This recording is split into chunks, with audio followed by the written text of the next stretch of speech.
So best case scenario, Titans have no more positive tests returned tomorrow morning, and St. Thomas Sports Park will be able to be reopened on Wednesday for the start of a practice week to get set for kickoff on Sunday against the Bills. The status of the 10 players who tested positive obviously is unknown because we don't know who exactly is asymptomatic versus symptomatic, how severe the symptoms are, if they've tested negative all since then, which would help them get out of the protocol, especially if they are asymptomatic. So the status of those 10 players is certainly up in the air right now for the Titans. But is there any possibility that this actually gives them some help in some other ways? Probably not much, but the one thing that you can say is this team was a bit beat up. Adoree Jackson was on injured reserve to start the season, didn't play in the first 3 games. Hopefully he was getting close, but would he have been available last week against Pittsburgh had they played? I don't know if we know that. A.J. Brown missed the last couple of weeks with a bone bruise. Would he have been available? I don't know if we know that. Taylor Lewan, Pro Bowl left tackle, left the game in Minnesota with a shoulder injury. Would he have been available, or would it have been Ty Sambrailo against that great pass rush of the Steelers? I don't know if we know that. Does the extra week help? Absolutely in all of those cases. My guess is a couple of them very well might play this weekend against the Bills and may not have played last weekend against the Steelers. Even if they were going to, it gives them an extra week of rest and recovery to feel better about getting back on the field.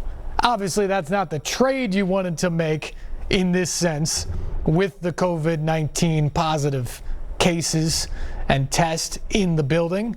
But if you're trying to spin it to a half glass full scenario, that would be it for the Titans. Here's John Burton back with Jonathan Hutton on that fact. Be joined now by our guy, Jonathan Hutton. Jay Hutt, we already know there's 10 guys plus Isaiah Wilson on the COVID-19 exempt list, but the Titans also have Adoree Jackson and A.J. Brown out with injuries, and Pro Bowl left tackle Taylor Lewan, he got shaken up last week. Is there any possible benefit this time off can have for the Titans? Oh, that would be it. The guys that they would have been without to play against Pittsburgh are now 1 week closer to playing, and you didn't have to play a game without Adoree Jackson, A.J. Brown, and Taylor Lewan combined. So that's the positive.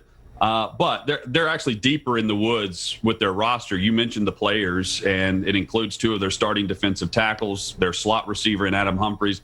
The list goes on and on. They're up against it with the players they could potentially be without. With all things considered there, of actually getting some players back on their roster, I don't think they wouldn't switch spots right now, I don't believe. Yeah, Bills 4-0. Looks like you're going to need all hands on deck against them next week. We will get to the Bills scenario in just a moment, but when you look at the Titans, they're still on top of the AFC South at 3-0 after now playing this weekend. But now only a half game up on the Colts, who have won 3 consecutive games since that opening week loss in Jacksonville. Phillip Rivers has not been great, but this team is running the football, and the Colts have the best defense in the NFL. That is not a phrase that you have said very many times over the last handful of years, but it's true. They've gotten after quarterbacks, they've stopped the run, they've been physical, and they've been very, very good for Frank Reich and company. So in a way, it's possible, I guess, that Indianapolis may have the most advantageous position in the AFC South. Tied with the Titans in the win column and no COVID-19 cases on the roster at the moment. Meanwhile, Jacksonville, after that great win in Week 1 against Indianapolis, has now lost 3 straight, including a game in Cincinnati yesterday against the lowly Bengals. Joe Burrow's been good. Joe Mixon was tremendous yesterday for Cincinnati, but that's not a very good football team. And Jacksonville loses on the road to Cincinnati. And then what can you say about the Texans?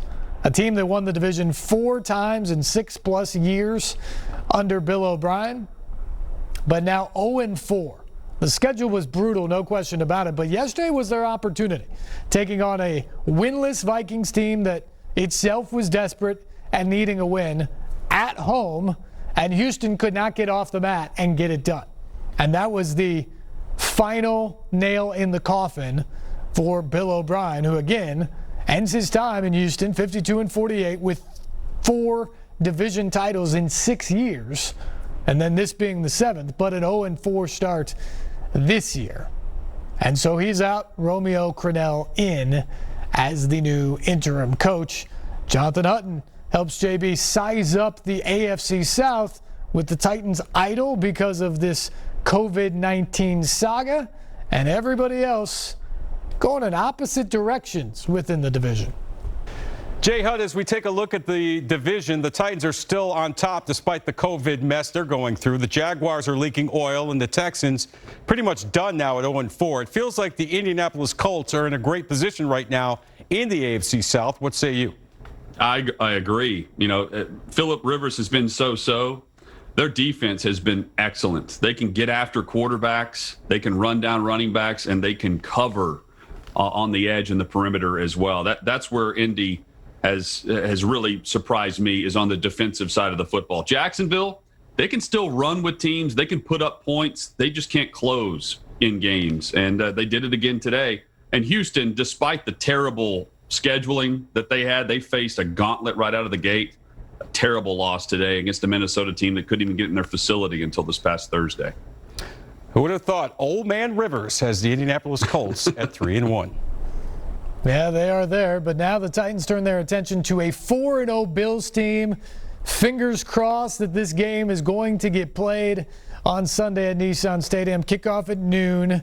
You can watch it on NewsChannel 5 if the game is played. Again, good news today that there are no new positive tests at St. Thomas Sports Park, and hopefully that means it will be open for football activities in a couple of days, and the Titans can prepare whoever is left on the roster, whoever is healthy and able to go, to get set to take on a Bills team that looks really good. I mean, Josh Allen looks like a new man. That offense looks like a different beast these days. Buffalo probably the favorite in the AFC East. Meanwhile, that defense continues to be one of the better units in the National Football League over the last few years. Of course, Buffalo came in here and won last year against the Titans. That was the Cairo Santos game where he missed 4 field goals.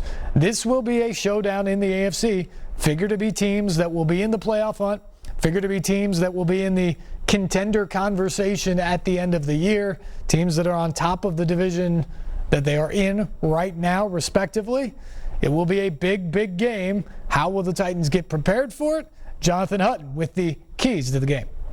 Time for the Xfinity keys to the game, and with no game today, we have to look ahead to next week against the Bills. Jonathan Hutton rejoins us now. Jay Hutt, what must the Titans do first to just get on the field and then beat a Buffalo team that's now 4-0? And oh, by the way, they won here in Nashville a year ago.